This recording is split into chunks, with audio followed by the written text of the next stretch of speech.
Hey, Barrett Edelstein here, your celeb expert and your Celeb Savant. Celeb Savant is a weekly entertainment show. We have long-form career retrospective type interviews with celebrities, singers, actors, and industry experts. Alex J has been part of the media landscape and industry in South Africa since the early 80s. He's been a DJ on Radio 702 from 1982 to 1986, on Radio 5 and 5FM from 1986 to 2002, from 2002 to 2013, 947 or Highveld Stereo, 2014 to 2016 on 947 and KFM, and from 2016 to the present on Jacaranda FM. Alex has had club DJ residencies at Jacqueline's Pretoria, Fat Boys and Dockside in Cape Town, plus many, many more. He was previously a television presenter on shows such as Graffiti, Fast Forward, Saturday Sunday, AM Today, Looks to Live By, and The Hot Seat. He's also a voiceover artist for a wide variety of clients, including Top Billing, Shell, Lewis, Clicks, Universal Music, and many more. To add to the list of his current work at Jacaranda FM, he's also a voiceover artist, corporate MC, motivational speaker, club and corporate DJ. While music remains Alex's passion, walking his beagle Quincy Bones is his daily sanity check. Up next on Celeb Savant, we've got Alex J. How are you doing and where do we find you in the world? I'm doing fine, thank you. I am currently doing my radio show on Jacaranda FM in Gauteng, and talking to you. At what age, whether it was as a teenager, child, did you think, cool, I want to be in the entertainment world? And what's the Alex J's hybrid journey in that world? Dear God, I was given a record player for my second birthday. And I was also given 7 singles. The first single I played was She Loves You by the Beatles. So I've always wanted to be a DJ, I guess, from the crib onwards. What was the other part of the question? What kind of weird aspect has my life taken? Dear God, you ain't got enough time. You ain't got enough time for that. But here I am, and I'm still in the entertainment industry. It's been a couple of years now and enjoying it. I know you've done DJ work and also television presenting work. What is the difference for you between the two? Radio is immediate and live. Television is generally pre-recorded. I did my first 3 TV shows were all live, so I figured it was the same as radio. However, it's not. If there's an opportunity to stop and to pick up, you'll do 25,000 takes. And if you're a Gemini like me who doesn't like repeating history, you'll lose your mind. You will lose your mind. Live TV is fabulous. Live radio is just awesome. Anything beyond that, well, it starts being like a 4-day movie shoot, you know. So those are the big differences between radio and television for me. Also, radio, you don't really have to worry about what you look like, right? I mean, look at me. So do you still do any television stuff? No, I gave up TV about 20 years ago. I was invited to audition. I won't mention for which show, but I was invited to audition as a presenter for a TV show. And when I got there, and I said to the guy, because I knew him quite well, listen, guy, I haven't been on TV for a while.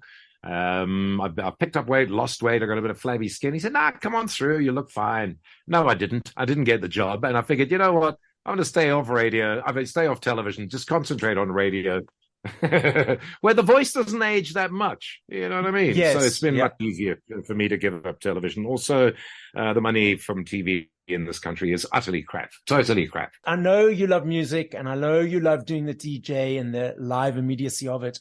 But what keeps you up, keep going back into the studio? What do you love about it? Barrett, I got bills to pay, buddy. Okay. No, it's what I do, and it's what gives me purpose. And I do love playing the music. I mean, I'm on Jacaranda now. We don't push new music that often, although we have shifted our lane a little bit. But it's just great to feel that you're part of the big star-making machine, you know, which is something I've always enjoyed the privilege of. So you've been DJing for a number of years. I know back in the day, you know, we had records, we had vinyls, we had CDs. I'm not sure if you're aware, those are all making a massive comeback.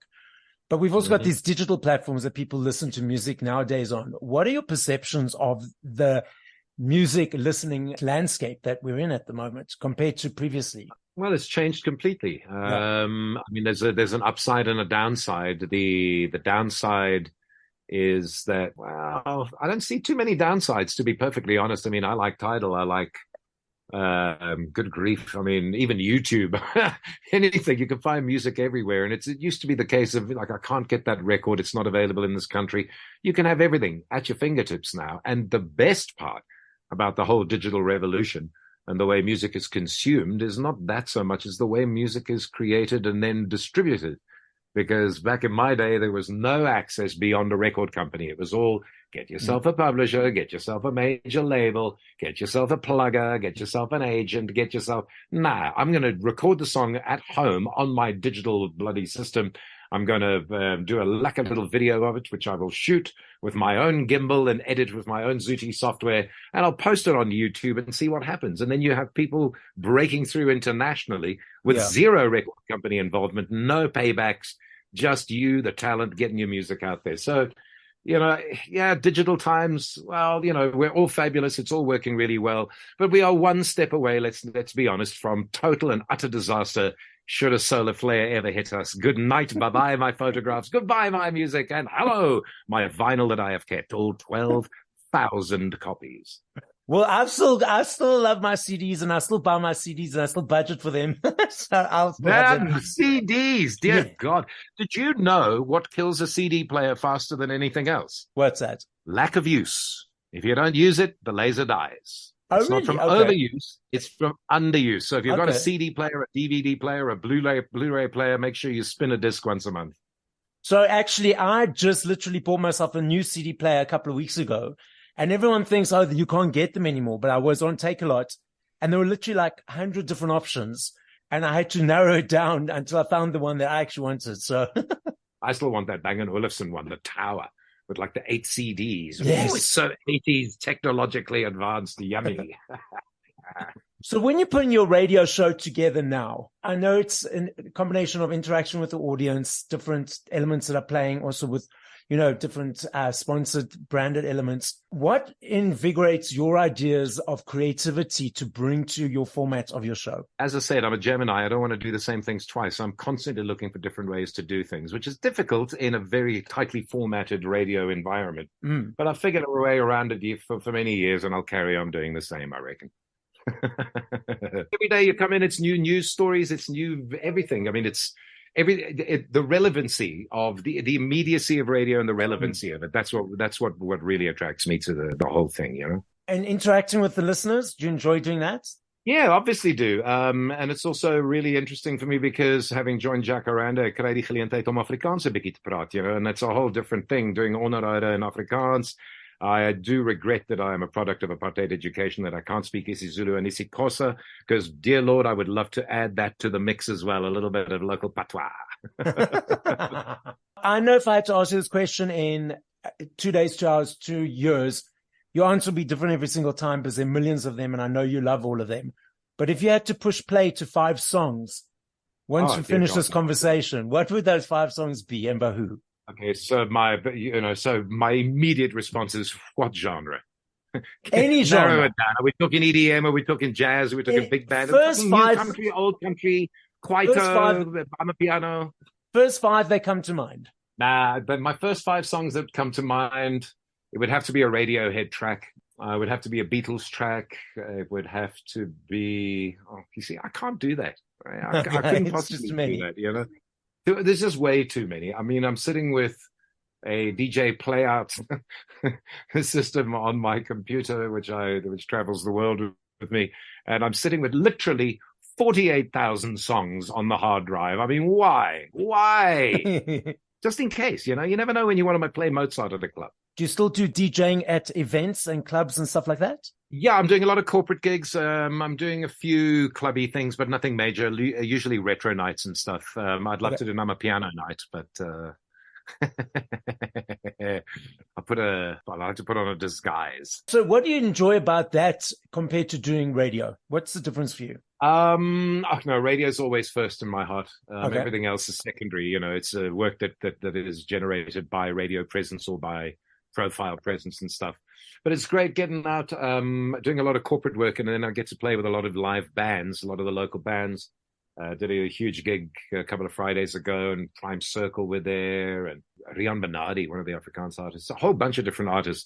And it's great as a failed musician myself to be able to hang out backstage with musicians at any time, which I'm looking forward to doing at the 100% Retro Party. In fact, I got to tell you, I found the photograph of me interviewing Ray and Anita from 2 Unlimited. Dear God, they're both early 20s, and I cannot be, I'm like mid-20s myself. So, you know, that's fun. And just dealing with musos generally is something that has always made my heart sing.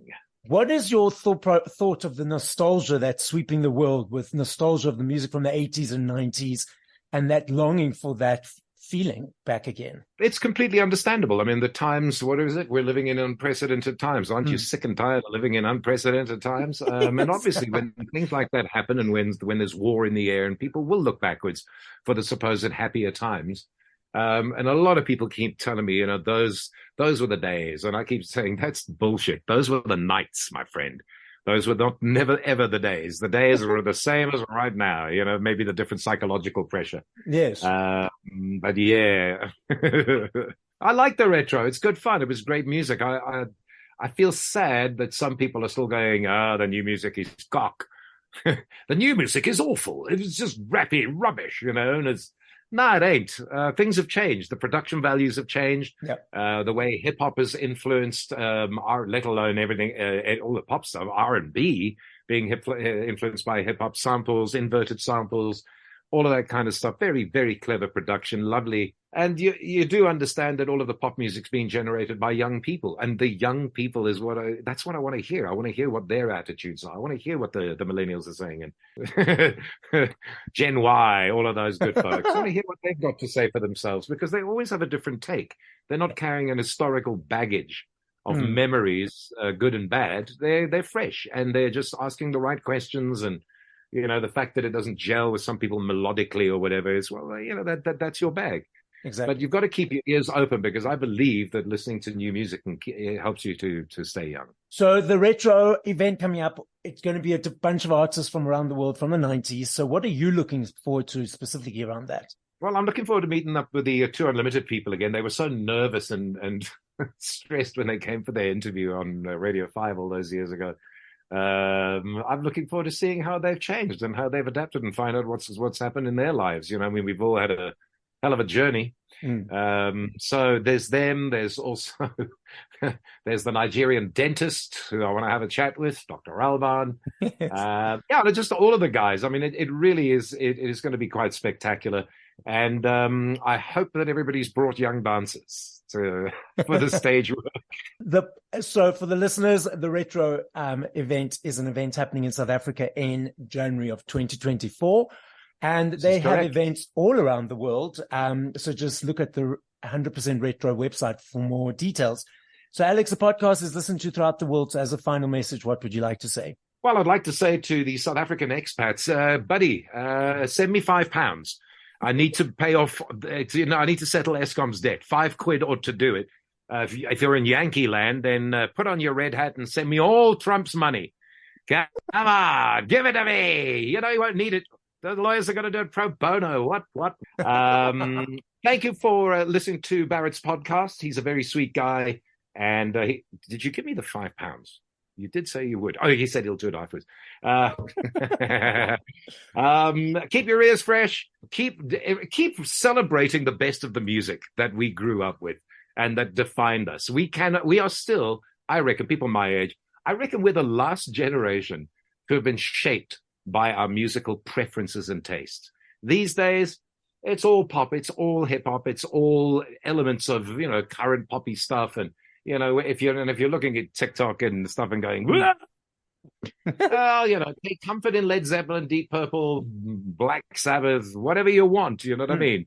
But try and keep your ears fresh as well, man, because there is some truly wonderful stuff out there, even if rap's not your bag.